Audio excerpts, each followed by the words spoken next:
In this video, we will take a look at the gradient tools, and the gradient tools gives us a way to create a nice transition with colors. So you can have this nice smoothing effect or make different color transitions. So if you go to the gradient tool, you can see that the shortcut is the letter G.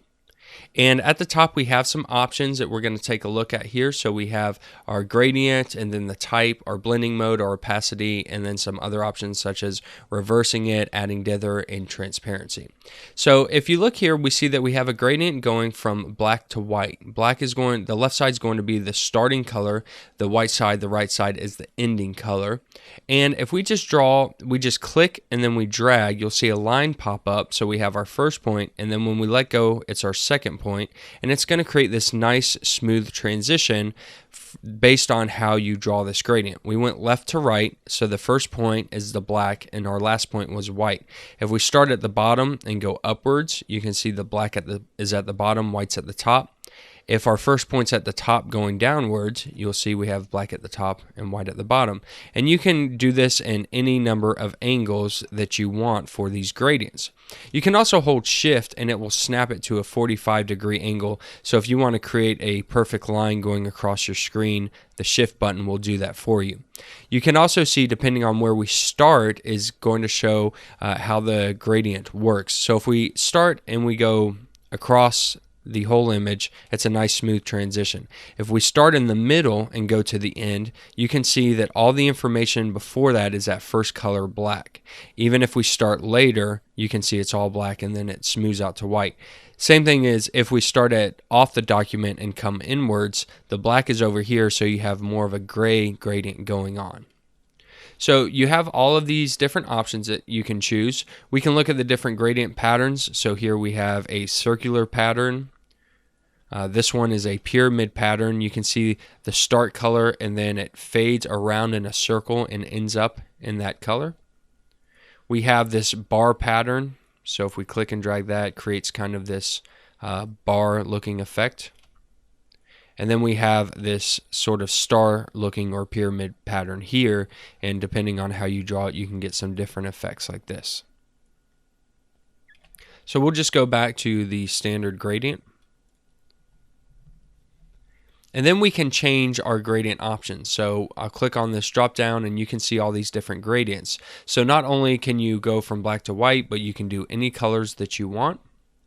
You can also have multicolored gradients, so gradients that look like this.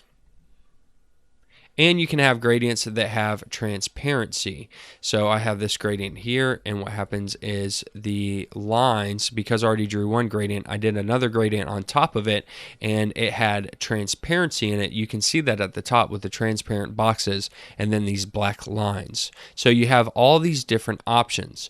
Now you can go ahead and click that drop-down menu, and under the Settings tab, you can click any of these gradients. If you're not seeing all the ones that I have here, you can go ahead and select them. I'll choose simple and it'll say, do you want to replace or pin? I'll just hit OK to replace it. And we don't need to save them. And then we have all of these simple gradients that we can look at. So you can go ahead and add them in. Or you can click on the gradient itself and then it will give you the gradient editor. So here we have all those presets. We can add in more gradients if we would like to. So we'll append these in so it adds them in. So we have the pastels, we have some color harmonies and different things that you can add in here. So you can see all kinds of different gradients that we have. And then we can actually edit the gradient. We can create our own gradients. We can give them a name, change if we want them solid or to have noise. Noise is great. It gives you a lot of patterns like this that you can have to create these noisy looking gradients. But we'll do solid for now. You can change the smoothness of how smooth you want this gradient to be. And then you can change the color. So if I click on that white slotch and hit OK, then we can change this to a different color. And that's how we would create our own gradients. You can also go ahead and click here and it'll add another color swatch. And you can make as many of those as you want and change those colors. And you can click and drag and move them around and show where the midpoint of that gradient is. So that's how you can create your own gradients. Let's go ahead and take a look at one of the noise ones. You can adjust all the colors here on this gradient based on the RGB values and how much you want to give or take away from that. You can also change the color model, and you can restrict the colors. You can randomize it if you want to. So let's maybe pick this one. We'll hit OK, and we'll drag out. And now this, instead of just being a regular gradient with a couple colors, this gives us a noisy pattern, and by clicking around we can get different styles and patterns there.